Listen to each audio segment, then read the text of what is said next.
Assalamualaikum warahmatullahi wabarakatuh. Perkenalkan, kami dari kelompok 3 prognosis mata kuliah paliatif. Saya Rifki Khairul Amri dengan NIM 21071 dengan peran dokter. Saya Alian Kamelia dengan NIM 2017095 dengan peran sebagai pasien. Saya Iqbal Juni dengan NIM 2107097 sebagai perawat. Saya Afifah Wahyu dengan NIM 2107050 sebagai ibu pasien. Selamat menyaksikan. Di suatu ruangan rumah sakit, dirawat seorang remaja berusia 18 tahun yang didiagnosa kanker payudara dan harus dilakukan pengangkatan payudara dikarenakan ukuran sel kanker sudah melebihi batas maksimum dan tidak bisa lagi dilakukan kemoterapi. Di ruang perawat dokter didampingi oleh perawat. Bagi Sus. Pagi, Dok. Gimana tuh? Baik, Dok. Saya minta tolong panggilin keluarga pasien, nama Alia ya? Bentar ya, Dok. Ya, tunggu ya, Sus. Permisi Bu. Iya. Apakah benar dengan keluarga pasien Alia? Iya, Sus. Ibu bisa ikut saya sebentar ke ruang dokter. Dokter ingin bicara dengan Ibu. Bisa, Sus. Mari Bu. Tok, tok, tok. Masuk. Dok, ini keluarga dari pasien Alia ya? Ya, silakan duduk. Ya, permisi ya Dok. Ya, makasih Sus. Nah, Ibu, dari beberapa pemeriksaan perawat dan juga staf-staf yang lain, untuk salah satunya anak Ibu ya sudah di CT scan juga, hasilnya itu anak Ibu mengalami penyakit Camamai ya. Begitu Ibu. Bagaimana? Maaf, Dok, Camama itu apa ya dan bagaimana keadaan anak saya saat ini? Camamai adalah juga disebut juga kanker payudara itu, yang berada di sel payudara anak ibu. Terus sekarang itu sudah stadium 3. Terus ada juga penanganan yang lain, yaitu vasektomi. Vasektomi itu pengangkatan sel kanker payudara ibu. Gimana ibu? Apakah payudara anak saya akan diangkat dua-duanya, Dok?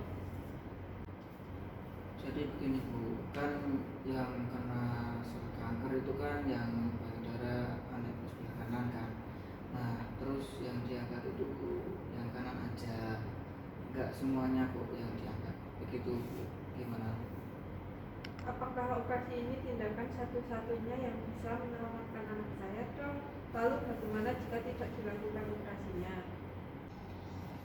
Iya Bu, sudah saya sampaikan dari awal itu kan, untuk apa penyebarannya itu tidak kemana-mana. Terus nanti kalau setelah operasi kami periksa kembali, kalau sudah bersih sel kankernya paling besok cuma kontrol, dan kalau tidak dioperasi terus ditunda-tunda begitu Bu, terus nyawa anak ibu bisa terancam. Gimana ibu? Kalau masih ada bagaimana ya, Dok? Kalau masih ada, tindakan selanjutnya yaitu kemoterapi ibu. Kemoterapi adalah penghancur sel-sel kanker yang masih tersisa pada anak ibu.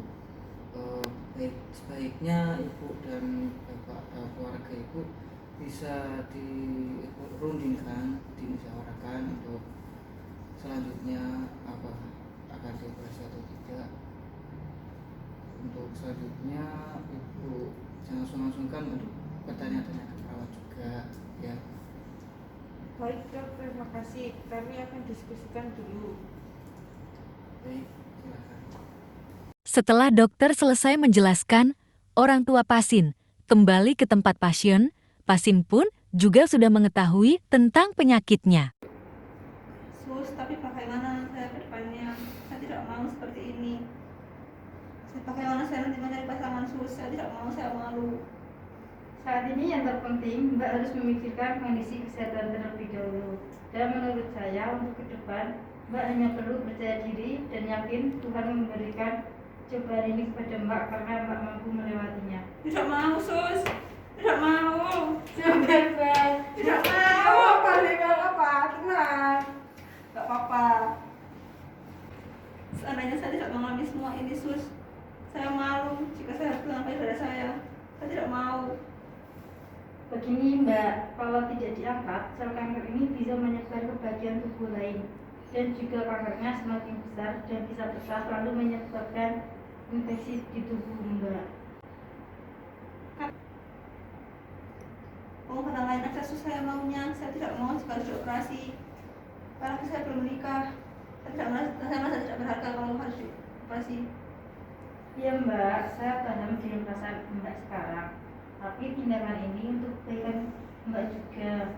Untuk masalah pasangan, saya yakin ada seseorang yang menerima Mbak apa adanya. Contohnya kakak ipar perempuan saya juga seperti Mbak. Nah sekarang alhamdulillah sehat walafiat.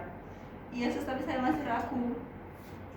Banyak kok Mbak pasien seperti Mbak yang sudah melakukan mastektomi yang alhamdulillah setelah itu dapat menjalani kehidupannya seperti biasanya. Ya, Sus, karena saya mulai yakin dengan apa yang Suster bilang. Ya Mbak, dan keluarga banyak berdoa ya untuk kesembuhan dan agar dilancarkan tindakan operasinya. Setelah dilakukan tindakan operasi, perawat menuju ke ruang rawat dan mengecek kondisi pasien. Selamat pagi. Pagi, Sus. Saya izin memeriksa kondisi anak ibu ya Bu. Iya, Sus.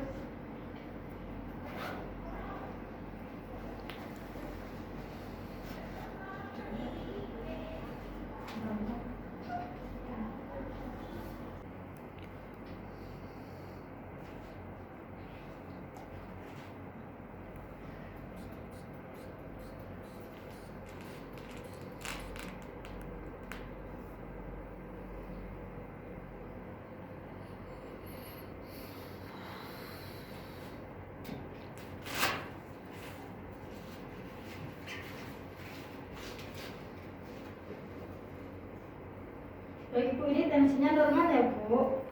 Iya, Sus. Bu, alhamdulillah operasinya berjalan dengan lancar dan untuk sel kankernya sudah bersih. Nanti jika memang kondisi anak ibu sudah benar stabil maka diperbolehkan pulang. Namun ketika sudah di rumah tetap menerapkan pola hidup sehat dan olahraga, menghindari makanan berminyak dan berlemak. Karena makanan berminyak dapat mempengaruhi keseimbangan hormon tubuh. Baik, Sus, nanti saya bantu memantau keseharian anak saya. Mungkin sementara itu dulu, apa ada yang ingin ditanyakan lagi? Tidak, Sus. Kalau begitu saya permisi dulu ya Bu. Iya, Sus. Terima kasih, Sus.